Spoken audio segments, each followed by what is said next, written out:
Succubus, from the Latin succubare, meaning to lie beneath, is a female demon or supernatural entity that appears in dreams to seduce men through sexual activity. Among other myths originating from prehistoric times, dating back to the ancient city of Uruk in 2400 BC, is that of the succubus. Evidence for succubus-like beings in prehistoric times is derived from archaeological findings with symbolic interpretations and the Code of Hammurabi. Venus figurines, depicting exaggerated female forms, are seen by some as fertility symbols or goddesses. While they're typically linked to fertility rites, these figurines might represent early female deities or spirits, potentially connected to later succubus myths. Additionally, cave paintings occasionally feature enigmatic female figures, hinting at mythic or supernatural beliefs. The concept of a succubus may also trace its origins to prehistoric rituals and spiritual beliefs. Evidence suggests some prehistoric societies practiced shamanistic rituals involving altered states of consciousness through natural substances like magic mushrooms, herbs, or intense drumming. Experiences during these rituals might have been recounted similarly to encounters with succubi. Some prehistoric artifacts and carvings depict females in provocative or dominant poses, hinting at early stories or beliefs about female supernatural beings. These figures in prehistoric narrative could have served as cautionary tales or explanations for dreams and subconscious desires.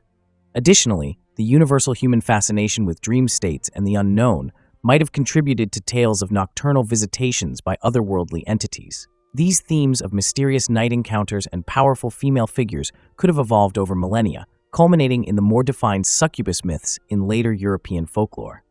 Moving on to ancient Greek mythology, where entities resembling medieval European succubi existed. Though not named succubus, the Greeks had female demons and spirits seducing men. The most notable were Empusa, Lamia, and Mormo. These beings, often depicted as beautiful women, used their charm to ensnare men. Empusa, linked to the goddess Hecate, seduced men before drinking their blood. Classical texts describe the Greek figure Empusa in detail. Empusa could shapeshift, appearing as a beautiful woman or a monster with a bronze leg and a donkey's leg. Sent by Hecate to guard roads and scare travelers, she would seduce young men in their sleep, drain their energy, and consume their flesh and blood. Her presence explained sudden deaths in young men. Lamia, cursed by Hera and transformed into a monster after Hera killed her children, devoured children for revenge and seduced men to consume their vitality. Mormo, less documented than Empusa and Lamia, was a bogeyman figure used to scare children. Some accounts link her to Hecate's retinue and suggest she would shapeshift to allure men. These female demons, though unique, shared the common trait of using seduction and transformation to prey on humans, reflecting the enduring mythology of seductive and deadly women. Examining ancient texts reveals that these entities were not mere products of fiction, but showcased the Greeks' complex understanding of morality, temptation, and supernatural punishment. Encounters with these female demons served as cautionary tales against yielding to temptation and the dangers of defying societal norms. The legends of Empusa, Lamia, and Mormo align with the broader context of Greek mythological creatures, often depicting women as both enchantresses and perilous beings. These narratives frequently ended in fatal outcomes, reinforcing cultural expectations for both women and men. Additionally, these attributes reflected the Greek tendency to personify societal fears in mythological forms. Thus, these stories contributed to a broader narrative within Greek mythology, where powerful female figures often needed to be contained or punished. And now, the all-famous ancient Rome, where, you guessed it, there's a lot of female demons roaming around the streets, be it day or night. The concept of succubi in ancient Roman mythology is a lesser-known but fascinating subject. In Roman lore, a succubus was a female supernatural being or demon that seduced men, often invading their dreams. Unlike the succubi of medieval Christian tradition, Roman succubi were more than mere temptresses. They were often seen as omens or manifestations of powerful divine beings. These entities were believed to drain their victims of energy or vitality, sometimes linked to sudden illnesses or unexplained fatigue. Roman culture had a complex relationship with supernatural entities. Some spirits were revered, others feared, and the line between these categories was often blurred. Succubi were not as prominently depicted as other supernatural entities like the lares or lemures, household gods, and spirits of the dead, respectively. Nonetheless, they occupied a niche in Roman religious and mythological thought, presenting a unique perspective distinct from later European interpretations. While the term succubus is more recent, the ancient Romans had their own terms for similar entities. They called them striges or strix, nocturnal, vampiric creatures often depicted as bird-like women. These beings preyed on sleeping men and children, sucking their blood or life essence. Ancient texts like Ovid's Fasti mention striges, emphasizing their malevolence. The poet Horace also referenced these beings, highlighting the fear and superstition they inspired. Romans believed these nocturnal spirits could shapeshift, making them even more dreadful. Protective measures included invoking gods, using amulets, or practicing rituals to ward off their evil influence. Unlike modern succubi, seen as purely sexual demons, striges were multifaceted, blending vampirism, witchcraft, and demonic possession. The fear of striges reflected broader Roman anxieties about the supernatural and the unknown. The Roman habit of documenting religious practices and myths reveals how these beliefs permeated daily life. Striges explained misfortunes and the unexplainable, embodying the mysteries of the night and darker human fears. Ancient Roman literature and folklore offer several examples of encounters with striges. In Petronius's Satyricon, a tale tells of a man transformed into a bird, preying on human flesh, aligning with the typical characteristics of a strix, feeding on the life force of their victims. These stories were not merely entertainment, but served as cultural touchstones, affirming societal norms and values while warning against dangers lurking in the dark. Striges and other demonic entities were sometimes invoked in magical practices, both for protection and malice. The Romans often used curse tablets inscribed with spells and invocations to summon these malevolent beings against their enemies. Such practices underline the dual nature of supernatural beliefs in ancient Rome, where the same entities could be sources of both dread and power. In ancient Rome, the depiction of succubi or striges extended beyond myths, influencing daily life and practices. Romans commonly used amulets and talismans as protective charms against evil entities, often inscribed with prayers or symbols to repel nocturnal threats. Priests and religious figures performed exorcisms and purification rituals to cleanse individuals or households troubled by demonic entities, aiming to restore harmony and peace, showcasing the practical side of supernatural beliefs in Roman life. Additionally, the portrayal of striges in Roman art, though less common, offers further insight. Frescoes, carvings, and pottery occasionally depicted these fearsome creatures, highlighting their role in the Roman landscape. Such artistic representations helped visualize and control fears associated with these beings. The legacy of Roman interpretations of succubi persisted long after the fall of the Roman Empire. Subsequent cultures, particularly medieval European folklore and religious doctrine, absorbed and transformed these concepts. While the image and understanding of succubi evolved, the core ideas introduced by the Romans about nocturnal, life-draining entities remained influential. And now something you would probably believe if I told you, but I'm going to say it anyway. Similar entities to succubus exist in Asian lore as well. In Asian mythology, especially in China, Japan, and Korea, these entities may have different attributes, but share a similar core function. In Chinese folklore, the fox spirit, or huli jing, resembles the succubus. This spirit can transform into a beautiful woman to seduce and drain a man's life force. Depending on the story, the fox spirit can be either malevolent or benevolent, but its seduction abilities are undeniable. These tales date back thousands of years, highlighting the deep cultural roots of this belief. Japanese folklore features the kitsune, another fox spirit with similar traits. Kitsune can shapeshift into women to seduce men, often leading to their misfortune. Despite the kitsune's trickster nature, some stories depict genuine, albeit tragic relationships with humans. In Korean mythology, the gumiho, or nine-tailed fox, shares striking similarities with its Chinese and Japanese counterparts. Like the huli jing and kitsune, the gumiho can transform into a beautiful woman to seduce men, usually with fatal outcomes. Beyond China, Japan, and Korea, entities akin to succubi appear in other parts of Asia. In the Philippines, the aswang is a shape-shifting monster that can transform into a beautiful woman. It preys on men by seducing and attacking them during their most vulnerable moments, often at night. In Southeast Asia, Thai folklore features the krasui, a nocturnal female spirit with a floating head and dangling internal organs. This terrifying spirit seduces men, often leading them to ruin. Though not a direct parallel to the succubus, its seductive qualities share thematic similarities. Similarly, in Malaysian and Indonesian tales, the Pontianak or Kuntilanak is a vengeful female spirit that attracts men before revealing her monstrous nature. Succubi in Asian culture symbolize various meanings, embodying both fear and fascination with female sexuality and autonomy. Fox spirits like huli jing, kitsune, and gumiho are depicted as powerful and cunning, easily manipulating human victims. These traits reflect anxiety about feminine power and a fascination with it. In many tales, the succubus-like figure is not just a villain, but a complex character with her own motives and emotions. Some stories show the fox spirit falling in love with a human, leading to tragic tales that explore love, betrayal, and sacrifice. These narratives add depth to the trope of a seductress. Additionally, these myths often serve as moral lessons. The seductive powers of these spirits are framed as tests of male virtue and faithfulness. Men who succumb to their charms usually face grim fates, emphasizing the societal importance of resisting temptations and adhering to moral codes. Thus, the concept of the succubus transcends mere horror. It functions as a multidimensional symbol in Asian mythology, encapsulating fears, social norms, and complex human emotions. The depiction of succubi-like entities in modern media reflects ongoing cultural dialogues. In contemporary literature, film, and online media throughout Asia, these figures captivate audiences. Modern interpretations explore themes of empowerment, identity, and transformation, adding new dimensions to traditional myths.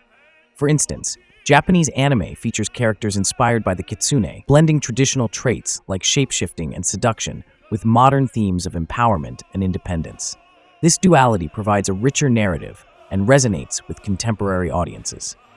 Popular Korean dramas reimagine the gumiho, portraying them as complex beings caught between their predatory nature and a desire for genuine connection. These portrayals offer nuanced characterizations that challenge the simple dichotomy of good versus evil, reflecting a sophisticated understanding of human emotions.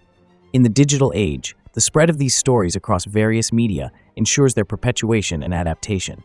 Each retelling adds layers of meaning, affirming the enduring relevance of these myths in understanding human nature and societal norms.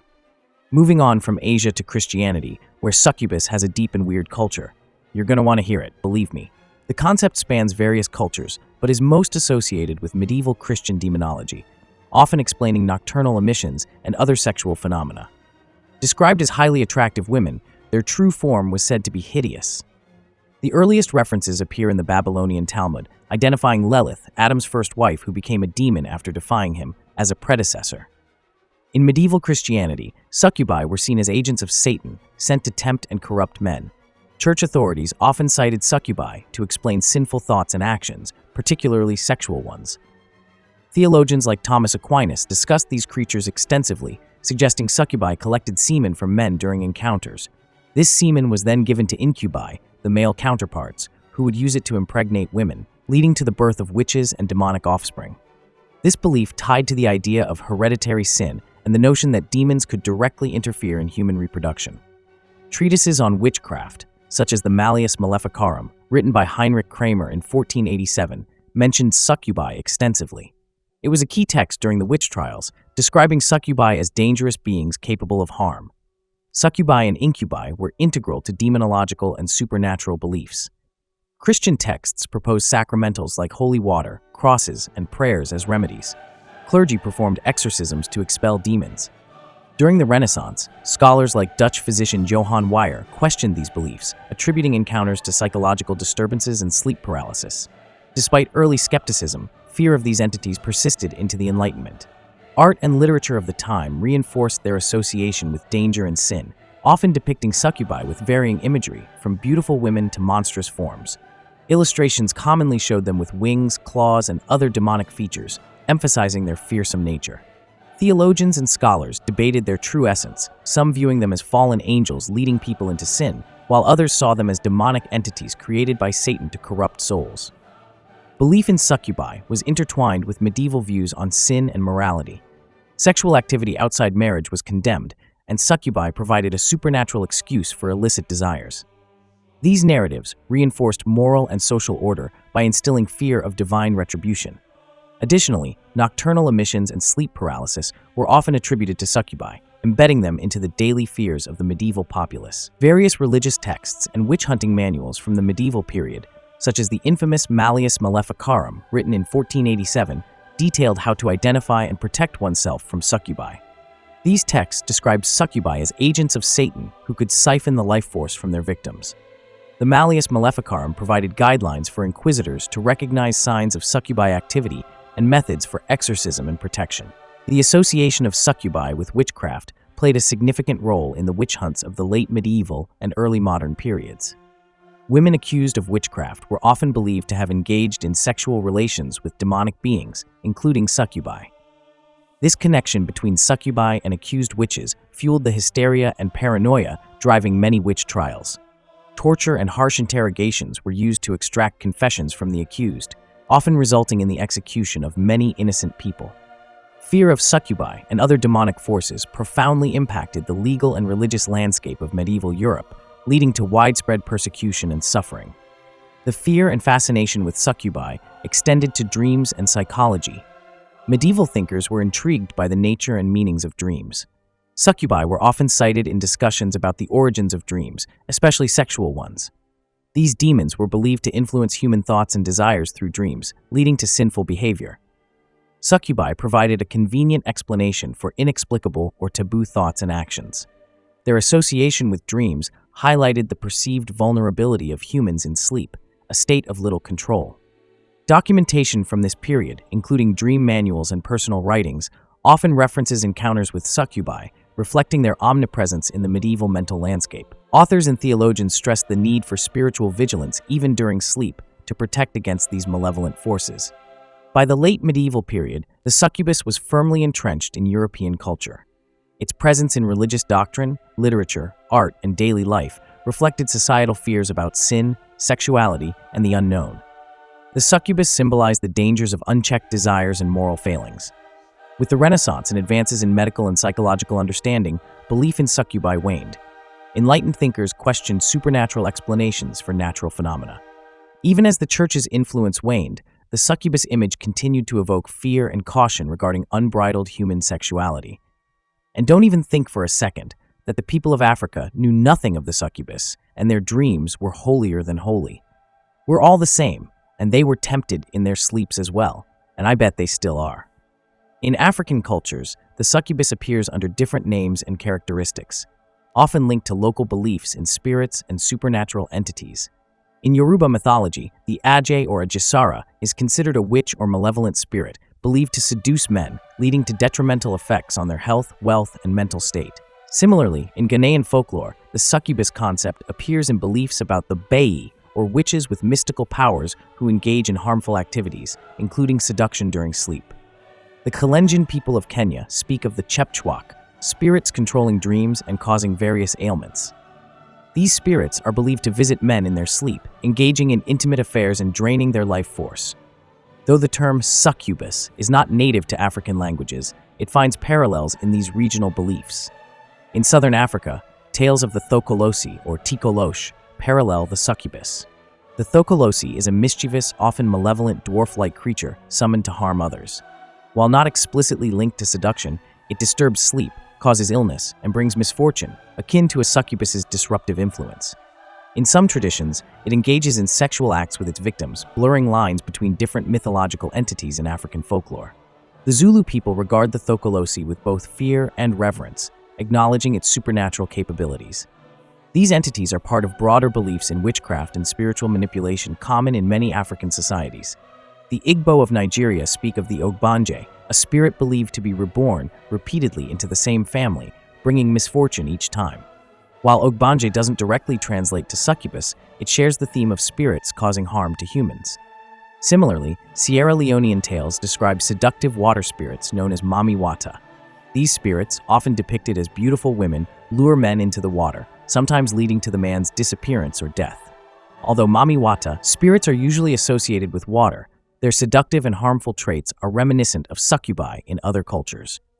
Understanding African succubus-like entities within their cultural contexts highlights the diversity of human belief systems and the universal themes that connect us. Ultimately, these stories remind us of the age-old human struggle to understand and master unseen forces impacting our lives. The portrayal of succubi has evolved significantly in art and literature. In medieval and Renaissance art, they were depicted as fearsome agents of temptation and sin.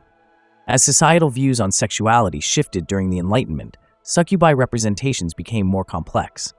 Artists and writers began to depict them with a mix of allure and danger, reflecting nuanced understandings of human sexuality and morality. These depictions explored themes of control, power, and the consequences of desire.